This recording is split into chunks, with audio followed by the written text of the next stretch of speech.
পাবনায় হামরোগের সংক্রমণ পরিস্থিতির এখনও পর্যন্ত উন্নতি হয়নি। রোগীরা আইসোলেশন মেনে না চলায় উদ্বেগ হাসপাতাল কর্তৃপক্ষের। পাবনা জেনারেল হাসপাতাল থেকে বিস্তারিত জানিয়েছেন সহকর্মী রিজভী জয়। হামরোগের পরিস্থিতি নিয়ে পাবনায় উদ্বেগ যেন কাটছেই না গত কয়েকদিন ধরে, এবং পাবনাকে হটস্পট ঘোষণা করার পরেও গতকালকে যেই পরিস্থিতি তার কিন্তু খুব বেশি পরিবর্তন এখানে হয়নি। গত 24 ঘন্টায় এই হাসপাতালে নতুন করে আরও 6 জন রোগী ভর্তি হয়েছেন, এবং কিছু রোগী চিকিৎসা নিয়ে চলে যাওয়ার পর এখন কিন্তু 25 জন রোগী এখানে ভর্তি রয়েছেন।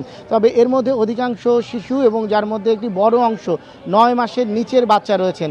এর মধ্যে 32 বছর বয়সী এবং 29 বছর বয়সী দুজন রয়েছেন, এবং 4 বছর বয়সী বাচ্চারাও কিন্তু এখানে আক্রান্ত হয়েছেন। তবে চিকিৎসকদের সঙ্গে কথা বলে আমরা যতদূর জানতে পেরেছি, এখানে যারা এই হামে আক্রান্ত হয়েছেন তাদের অধিকাংশরই কিন্তু ইতিহাস পর্যালোচনা করে দেখা গেছে তারা সঠিক সময়ে টিকা নেননি বা টিকা তাদের নেওয়াই হয়নি। পাবনা জেনারেল হাসপাতালে 38 শয্যার শিশু ওয়ার্ড, সেখানে কিন্তু এই হাম রোগীর ভর্তি হওয়ার কারণে সেটি ধারণ ক্ষমতার কয়েক গুণ বেশি রোগী থাকার কারণে আসলে যে আইসোলেশনের যে কাঁচের ঘর আলাদা করা হয়েছে সেটির সঙ্গে আসলে সাধারণ যেই শিশুরা যে রোগ নিয়ে এসেছেন তাদেরকে আসলে খুব বেশি আলাদা করে রাখা সম্ভব হচ্ছে না, বা অনেক ক্ষেত্রে অভিভাবকরা সেই যে নির্দেশনা সেই নির্দেশনাগুলো মানছেন না। এর পাশাপাশি হাসপাতালে আসলে যেহেতু রোগী বেশি, সে তুলনায় পর্যাপ্ত ঔষধ দেওয়া সম্ভব হচ্ছে না।